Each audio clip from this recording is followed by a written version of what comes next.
राजा हुए हैं जिनका नाम है महाराज हरिश्चंद्र। कुछ लोग तो ये कहते हैं कि राजा सत्यवादी हरिश्चंद्र, लेकिन मैं बता रही हूँ महाराज ने सत्य को धारण कैसे किया और कब किया, कहाँ पे किया। महाराज अवध नरेश बहुत ही सुंदर राजा है, किसी भी चीज की घर में कमी नहीं है, प्रजा में खुशहाली है, समाज में राजा की जय जयकार हो रही है। बताया है कैसा सुंदर राजा हुआ।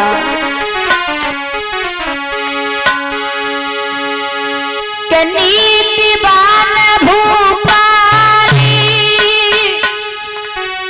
सुनाऊ हाल सुनो मेरे भैया, एक राजा सिर मोर रे कहीं अपन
नीलाया जब निराली है, अब सुनियो कथा नारी है परिया।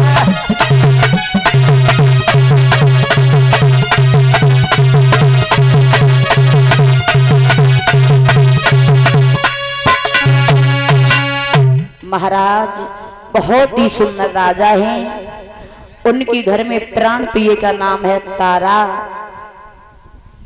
श्रीमद कथा भागवत में पुराण में प्रमाण तो ये मिलता है, महाराज सूर्यवंश के राजा हरिश्चंद्र थे और घर में जब विवाह हुआ है तो तारावती दुल्हन बन के आई। किसी भी चीज की घर में कमी नहीं है, समाज में जय जयकार हो रही है। बात क्या थी, तारावती के गर्भ से किसी संतान का जन्म नहीं हुआ। तो एक दिन की बात है, महाराज हरिश्चंद्र अपनी सभा को छोड़ करके रानी के सैन्य कक्ष में जा रहे हैं। रास्ते में राजा के यहाँ पर जो काम किया करती थी राजा के पास में, तो महाराज वही दासी रास्ते में मिल गई। तो क्या देखा, रास्ते में दासी जा रही थी, अपने सर के ऊपर पानी का घड़ा रखे थी। जैसे ही महाराज हरिश्चंद्र को देखा एकदम से मुंह फेर के खड़ी हो गई, बोली महाराज मैंने किसका मुंह देख लिया, आज मुझे भोजन नहीं मिलेगा। अरे मेरे बंसिया का मैंने मुंह देख लिया, इनके घर में इनकी स्त्री बांझ है, किसी संतान का जन्म नहीं हुआ। माता ध्यान रखना। महाराज हरिश्चंद्र ने आंखों में आंसू भर के बोले, रानी दासी अभी तक तुम हमारे घर में काम किया करती थी और आज हमें देखते तुमने मुंह क्यों फेर लिया। तो दासी बोली, देखो महाराज मैं दासी जरूर हूँ, मैं गरीब जरूर हूँ, लेकिन मैं एक पुत्रवती हूँ। तुम्हारे पास कितनी भी धन दौलत है, लेकिन तुम्हारे पास कुछ भी नहीं है। क्यों? अगर तुम्हारे घर में संतान नहीं है तो महाराज परीक्षित, चाहे धन हो चाहे दौलत हो, वो कुछ भी अच्छा नहीं लगता है। अगर घर में बेटा ना हो तो वो धन किस काम का है। महाराज घर में भले ही कुछ ना हो, नमक से रोटी खा के गुजारा कर लेते हैं, लेकिन घर में पुत्र अगर हो तो उस घर में हर चीज होती है। बताया है परीक्षित, लिखा है कवि ने, बताया है कि चाहे कितने हुए धन माल परिचित महाराज बुढ़ापो बिना बेटा के सुनो चाहिए।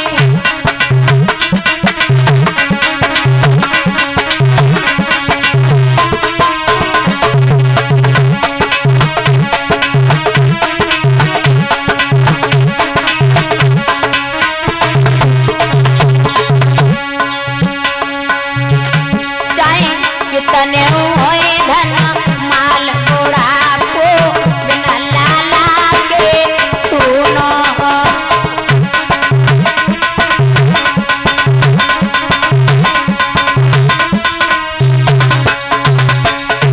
और अरे सोनी सोनी गोद हमारी, सोनी सोनी गोद हमारी,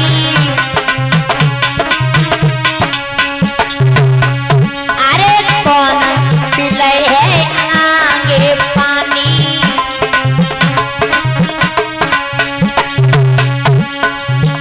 चाहे कितने हुए धन माल बुढ़ापो बिना लाला के सुनो।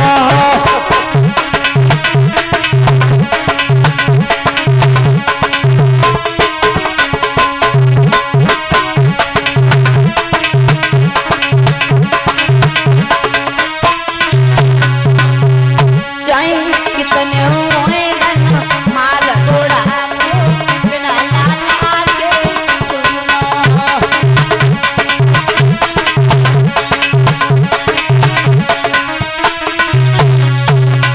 महाराज कितना भी धन दौलत हो, अगर घर में पुत्र ना हो तो वो धन दौलत किसी भी की काम नहीं आती है। और इसी के बीच में हमारे जो कथा करवा रहे हैं नीरज भैया जी 251 मुद्रा दे के हमें सम्मान किया है और 101 मुद्रा दे के हमारे सभी भाइयों को सम्मान किया है। कामना करूंगी भगवान हमेशा लंबी आयु देते रहे, समाज में सम्मान मिलता रहे और दानपुण्य में हाथ आगे को बढ़ते रहे, समाज में जय जयकार होती रहे। और प्रभु से यही कहना है कन्हैया इन्हें इतना धन दे तो समाज में सम्मान मिलता रहे। और अब की बार हम आए भैया, हम लोगों ने को 200 मुद्रा दे के सम्मान कर रहे हैं। और अब की बार जब हमने भैया घर आए तो हम सब लोगों की 5-5 हजार रुपया की विदाई करें। और चिंता न करो मेरे को प्रेम से बोले कन्हैया लाल की। महाराज जब राजा महलों में पहुंचे हैं, रानी पलंग पे बैठी हुई थी और रानी ने जैसे अपने पिया को आता हुआ देखा एकदम से खड़ी हो गई, पलंगा नवा दिया। और जब आंगन में पहुंची है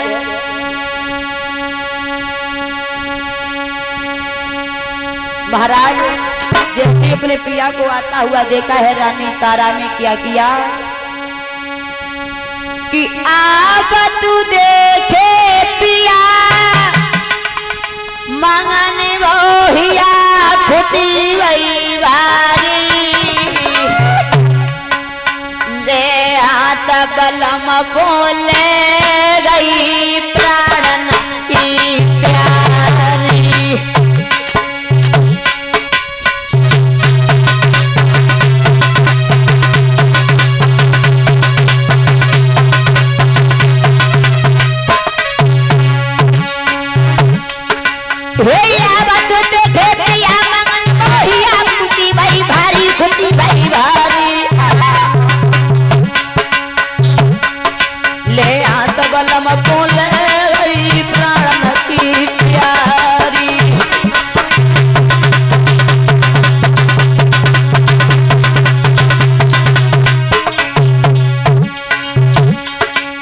पलगा दयो न भाई नार नहीं भाई सुनो जतलाई पंगा ढोरे प्यार रे पटके प्राण प्यारी।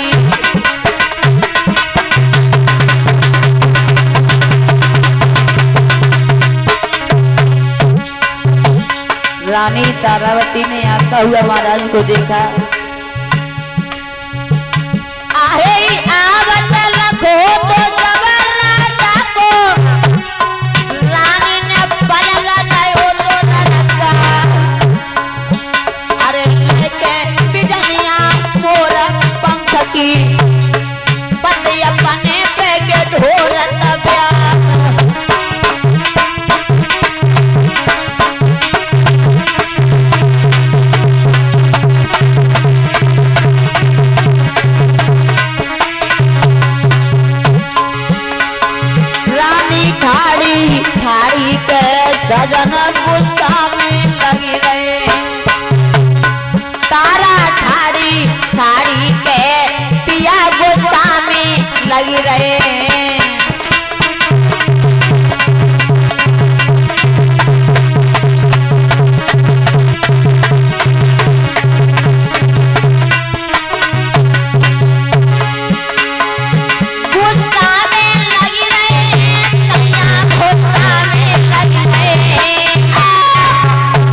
प्रेम सुर गोविंद भगवान की। महाराज जब रानी तारा ने अपने पिया हरिश्चंद्र को आता हुआ देखा तो पचरंग पलंग नवा दिया और उसी पर महाराज हरिश्चंद्र को बैठा दिया है। नीचे से बैठ करके मैया पंखा को डोरने लगी। 56 प्रकार के भोजन ला के रखे हैं। मैया ने कहा लाला, और जैसे ही पिया की तरफ देखा है तो क्या देखा, चेहरा स्वस्थ था तो हाथ जोड़ के बोले स्वामी बात क्या है।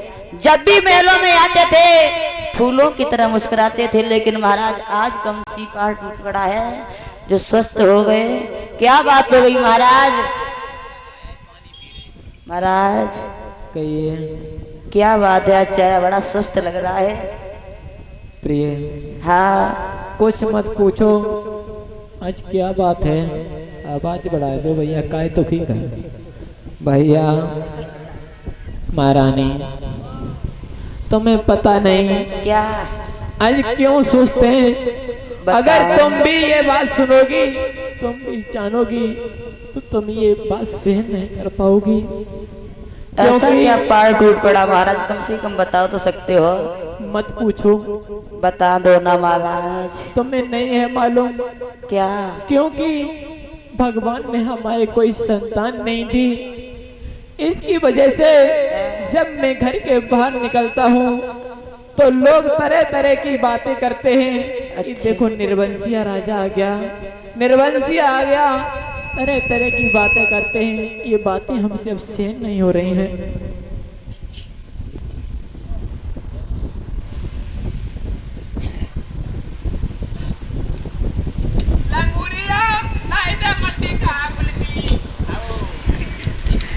महाराज जब रानी ने देखा, बोली महाराज क्या बात है, तो चेहरा स्वस्थ देखा तो समझाए कि बोली महाराज सुनो कि किसी का रण से प्रियतम प्यार चेहरा पे ढरा की गया पानी है।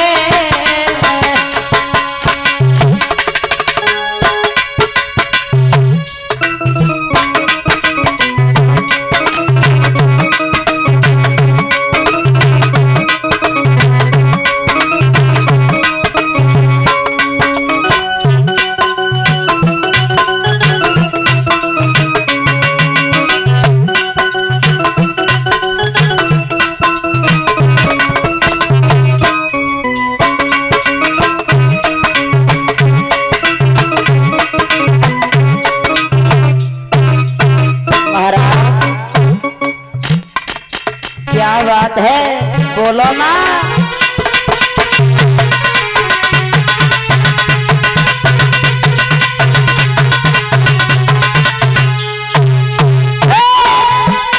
किसी कारण देवी तम प्यारे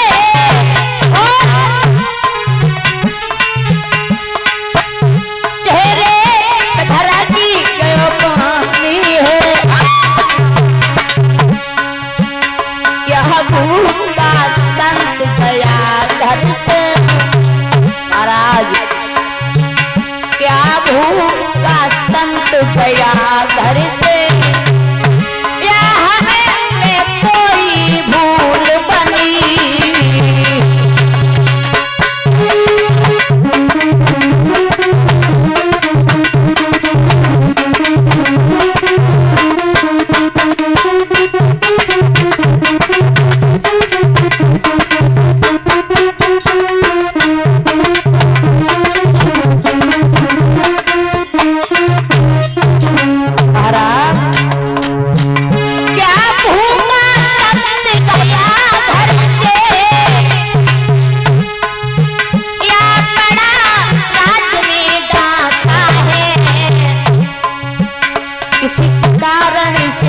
दुल्हा प्यारे किसी कारण से प्रीतम प्यारे चेहरे पे धरा की गयो पानी है।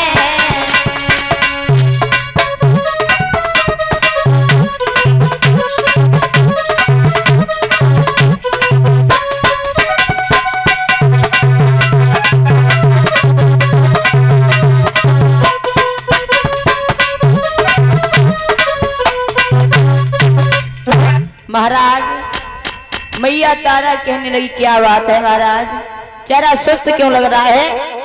समझा के कहा रानी, जिस तरह से हम दुखी हैं उसी तरह से तुम भी दुखी हो जाओगी मालूम है। रानी बोली नहीं महाराज, तुम हमें कम से कम बात तो बताओ।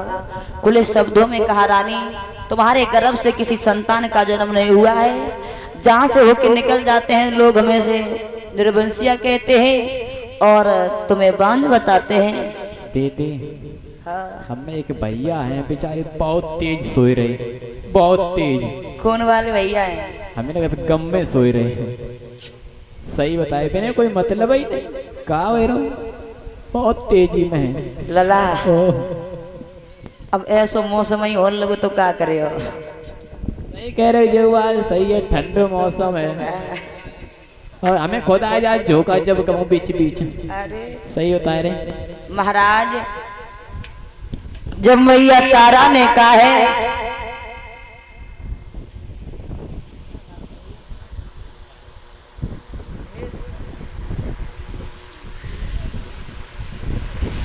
प्रेम से वृंदावन बिहारी लाल की मैया तारा ने देखा, उसी समय कहने लगी महाराज, सही भक्तिगढ़ छोटा सा भजन बोलेंगे ताली बजाते हुए। जब मैया तारावती दुखी हुई उसी समय महाराज जब हरिश्चंद्र मरने के लिए तैयार हुए तब तक वरुण देव आ गए। वरुण देव ने कहा हरिश्चंद्र क्या करने जा रहे हो? महाराज जी हाँ। मैं मरने के लिए जा रहा हूँ। क्यों मरने जा रहे हो? क्योंकि तुम्हें मालूम नहीं है क्या? हमारे घर में किसी संतान ने जन्म नहीं लिया है, इसकी वजह से मैं मरने के लिए जा रहा हूँ बाबा जी। हरिश्चंद्र कहिए प्रभु। अरे तुम मरने के लिए ना जाओ। क्यों? मैं तुम्हें वरदान देता हूँ कि तुम्हारे घर में पुत्र पैदा होगा, लेकिन मालूम है हाँ तुम्हें हमारा यज्ञ करवाना होगा। महाराज हाँ। मुझे इस बात का कष्ट नहीं है कि हमारे घर में पुत्र होके अगर मर भी जाए तो भी हमें कोई बात की चिंता नहीं है, क्योंकि यह तो हो जाएगा कि हमारा निर्वंशिया का नाम तो मिट जाएगा। हरिश्चंद्र कहिए। हम तुम्हारी तपस्या से भी प्रसन्न है और तारावती की तपस्या से भी प्रसन्न है। हम तुम्हें वरदान देता है कि तुम्हारे घर में पुत्र पैदा होगा, लेकिन पुत्र पैदा होने के बाद तुम हमारा यज्ञ करवाओगे, ये सौगंध खाओ। प्रभु हाँ। मैं आपका जरूर यज्ञ कराऊंगा। मैं सौगंध खा करके कह रहा हूँ, गंगा माँ को उठा करके कह रहा हूँ, मैं जरूर आपका यज्ञ कराऊंगा। महाराज उसी समय वरुण देव की जब तपस्या की है तो वरुण देव प्रकट हुए। वरुण देव ने कहा हरिश्चंद्र हमसे कुछ वरदान मांग लो। महाराज ने नाना प्रकार से यही कहा, महाराज वरदान देना चाहते तो इतना दिए जाओ कि हमारे घर में पुत्र पैदा हो जाए, इसके बाद भले ही वो पुत्र क्यों ना खत्म हो जाए, मेरा निर्वंशिया का नाम मिट जाए, मेरी तारा के ऊपर से दाग उठ जाए। महाराज ने कथा था सुशी। महाराज इतनी बात कहने के बाद हरिश्चंद्र महलों में पहुंचे। वही वरुण देव का दिया हुआ वरदान आज मैया तारावती की गोद में जो प्रकट हुआ है। महाराज थोड़े थोड़े दिन जब व्यतीत हुए हैं तो रानी तारावती ने गर्भ को धारण किया और गर्भ को धारण किया है। महाराज बहुत सुंदर मौसम है और ऐसा ही नहीं, जब रानी तारावती के गर्भ से महलों के बीच में पुत्र पैदा हुआ और जब महाराज हरिश्चंद्र ने देखा है कि आज मेरे घर में तारावती के गर्भ से बालक का जन्म हुआ तो राजा ने बधाइयां बजवाना शुरू की। राजा ने बधाई बजवाई महाराज कि अरे द्वारे पे बजे बधाई,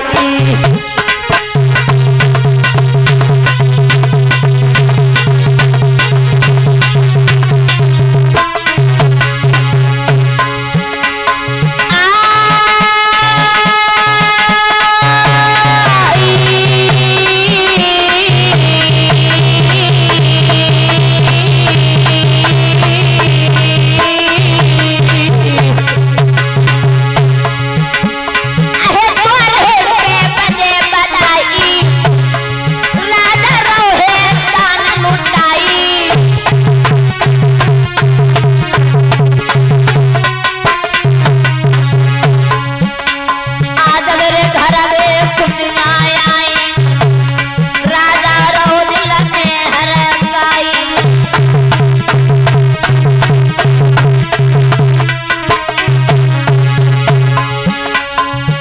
आंगन में बधाई बच गई है धीरे धीरे, राजा ने खुशी मनाई गई है धीरे धीरे।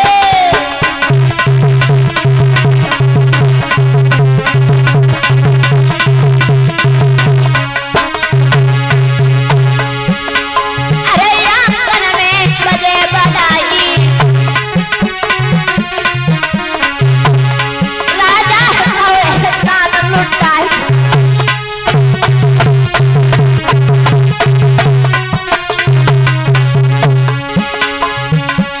भैया की अपरंपार कहानी दूजी नहीं बनी, भैया प्रभुगति अपरंपार कहानी दूजी नहीं बनी।